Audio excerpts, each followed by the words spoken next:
Spiritual seekers are frequently advised not to indulge in or display any powers that arise along the way.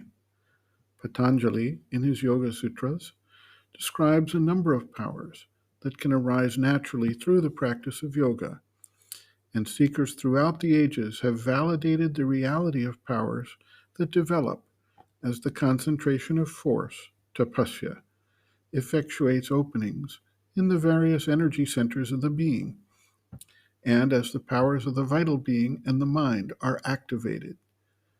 The primary objection to the exercise of any of these powers has always been the potential for distraction or for the increase of egoism, which then works to neutralize the yogic practice in its essential pursuit. There are similar proscriptions to avoid involvement with money, wealth, as it too tends to corrupt or mislead the practitioner. It is not just aspirants who are confronted by these issues. Seasoned yogis, some who have taken up positions of teaching and guiding others, are subject to the same temptations to use the powers, and some succumb to demonstrating these powers initially with the idea of providing a real example of the powers of the yogic practice for the disciples, but later as an expression of vanity and pride. In his book, The Mother, Sri Aurobindo specifically addresses the question of money as a representative of a universal force or power that has been the source of much concern for practitioners everywhere. Some paths enjoin a vow of poverty on the seekers to help them avoid the distraction, the temptation, and the corruption that can occur through seeking after, handling, or applying the money power. Sri Aurobindo points out that money is a power of the divine, which has been frequently misused and corrupted, but which can and should be applied for the divine manifestation in its right form and for the right purpose, with the right intention. In this sense, money stands as a representative of the other powers that develop. The issue is not the use or avoidance of the powers that arise naturally, but the proper use at the proper time for the proper purpose, in the proper way, without intervention of the egoistic personality, and in furtherance of the divine intention in the creation. The real issue, then, is the inner poise of the practitioner or seeker. It may be noted that Patanjali sets forth preliminary practices intended to remove the action of desire and egoism, the yamas and niyamas, as well as the development of a strong seat by which to hold the powers that arise, and the practice of pranayama to purify the nerves and prepare the energy channels for holding and deploying the forces that enter the being through the deeper practices that follow these preliminary steps. By eliminating the pull of the ego, the promptings of desire, the uprising of vanity and pride, or the desire for power and control over others, the seeker can avoid the pitfalls that arise from those causes and can then utilize the naturally developing powers of action that are part of the evolving expression of the divine in the manifested universe.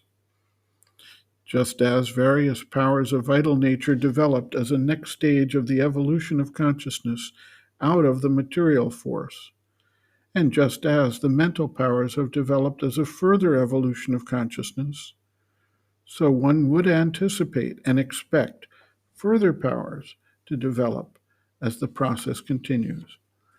These powers are essential elements of the future expression of consciousness in the world, and thus should not be denied out of hand. A disciple cites an answer from the mother in her Questions and Answers 1929 from 14th April. They, powers, have to be used in the same way as they came. They come by union with the divine. They must be used by the will of the divine and not for display. The mother notes, quote, If you use power to show that you possess it, it becomes so full of falsehood and untruth that finally it disappears. But it is not always thus, because as I said at the beginning, when it concerns a power like the power of healing or the power of changing an altogether external thing, of making an unfavorable circumstance favorable, of finding lost objects, all these countless little miracles which are found in all religions, it is much more easy and even more effective to do these miracles with the help of the entities of the vital world, which are not always recommendable. Far from it. And then these beings make fun of you.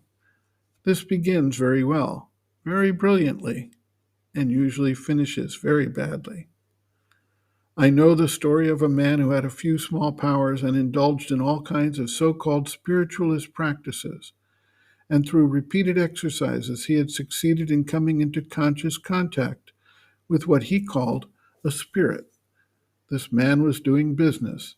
He was a financier and was even a speculator. His relations with his spirit were of a very practical kind. This spirit used to tell him when the stocks and shares would go up and when they would come down. It told him, sell this, buy that. It gave him very precise financial particulars. For years, he had been listening to his spirit and had followed it, and was fantastically successful.